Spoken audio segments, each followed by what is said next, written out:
Please join me in standing as we present the Food 2050 Global Humanitarian Achievement Award to a woman who defines excellence and personifies grace, Miss Viola Davis.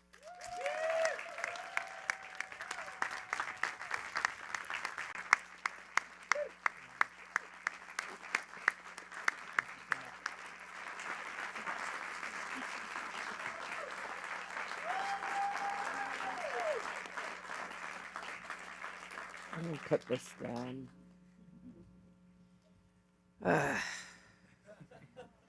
That was a beautiful, beautiful introduction, beautiful, filled my soul. Geez. Oof. You know, I've been drained lately.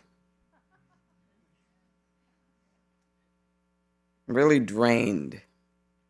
I think it's hard to not speak from your heart lately. I don't think there's any sort of performative masks left. But, you know, I heard a saying that the definition of hell is on your last day on earth when you meet the person you became with the person that you could have become.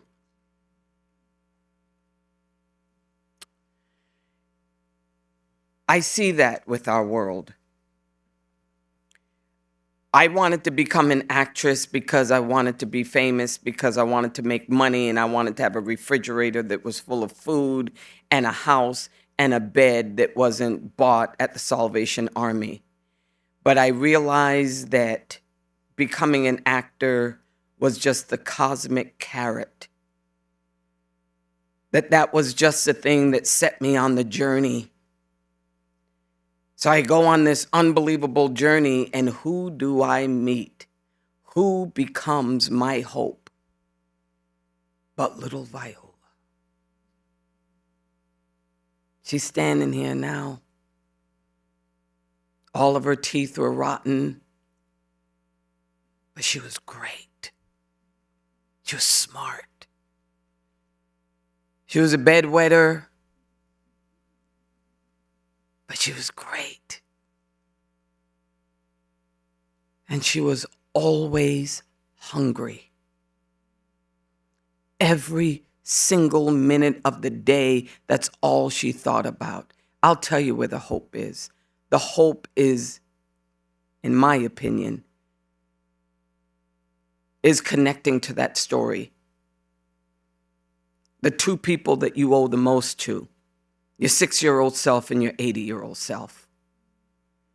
And that 6-year-old self who hasn't been touched by the world will tell you exactly where you need to go. That is the hope. And I guarantee you that 6-year-old self wants way more than money and a big refrigerator and a nice house in Beverly Hills. They want you to care.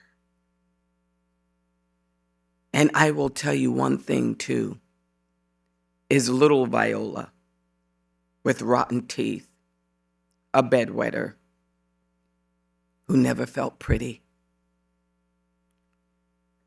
just wanted to feel worthy. That's better than an EGOT. Imagine if you had the power within you to make people feel worthy.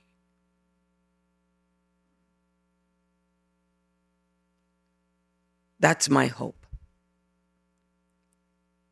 And by the way, it's interesting that when I piggybacked back to little Viola, she wasn't talking about becoming an actress. She was always just telling me, tell them how we were always hungry. Get over the shame, Viola. And so you know what I did? I listened to her. And here I am. talking and sharing my story in a room full of people who I know have empathy, so I know shame can exist. That's the hope. Harness your story. Thank you for this award. Listen, I just feel that I'm always squealing because I'm always just amazed. Whenever anyone introduces me or talks about me, I always want to go, me? Yes, Viola, you. I can only say that because little Viola is tugging at me right now and say, own it. So I am also tasked to introduce this beautiful documentary, Food 2050. I'm going to say when I narrated it, I didn't know what to expect. And I did cry a little bit on the way home. I did. Because it's a vision for the future that's not dystopian. It's a vision for a nourishing, regenerative, and equitable food system by 2050. You know, you can either leave something for people or you can leave something in people. And I think this documentary is going to leave something in you that you're not going to be able to deny. So here you have it. Thank you.